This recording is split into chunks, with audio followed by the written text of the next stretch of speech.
Biogas उत्पादन एक प्राकृतिक और पर्यावरण अनुकूल प्रक्रिया है जिसमें जैविक अपशिष्ट पदार्थों जैसे कि पशुओं का गोबर, फसल अवशेष, घरेलू जैविक कचरा और खाद्य अपशिष्ट को बायोगैस में परिवर्तित किया जाता है। बायोगैस मुख्य रूप से मीथेन से बनी होती है जो ज्वलनशील होती है। इस प्रक्रिया में बिना ऑक्सीजन के जैविक पदार्थों का अपघटन होता है जिसे अवायवीय पाचन भी कहा जाता है।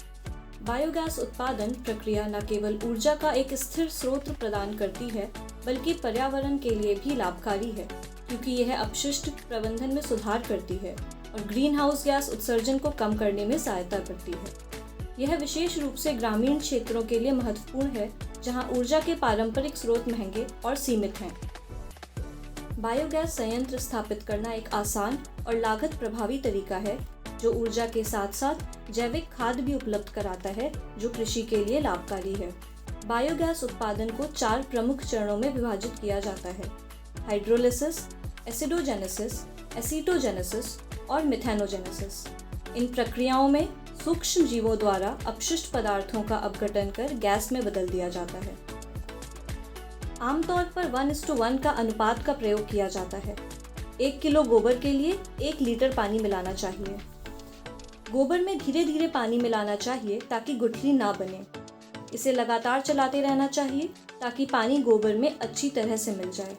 प्लांट के आकार के आधार पर इस मिश्रण को हाथ से या फिर मिक्सर मशीन से मिला सकते हैं। तैयार स्लरी को सीधे बायोगैस डाइजेस्टर के इनलेट पाइप में डालते हैं। यह डाइजेस्टर में जाकर किण्वन प्रक्रिया शुरू कर देता है। नियमित रूप से ताज़ा तैयार स्लरी को डाइजेस्टर में डालते रहें ताकि लगातार गैस का उत्पादन हो सके। डाइजेस्टर का तापमान लगभग 35 से 40 डिग्री सेल्सियस रखना चाहिए ताकि सूक्ष्म जीव अच्छे से काम कर सकें।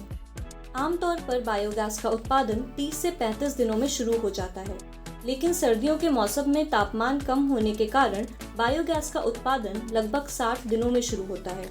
इसलिए सर्दियों के मौसम में तापमान को नियंत्रित करने के लिए गर्म पानी को मिलाकर मिश्रण बनाना चाहिए। बायोगैस प्लांट से गैस को एकत्रित करने के लिए पाइप को रबर के ट्यूब से जोड़ देते हैं। एक बार जब ट्यूब भर जाता है तो गैस को सिलेंडर में एकत्रित कर लेते हैं। इस गैस का उपयोग खाना बनाने के लिए भी कर सकते हैं। डाइजेस्टर में किण्वन प्रक्रिया पूरी होने पर स्पेंट स्लरी को आउटलेट से इकट्ठा कर लेते हैं जिसका उपयोग खाद के रूप में खेतों में करते हैं।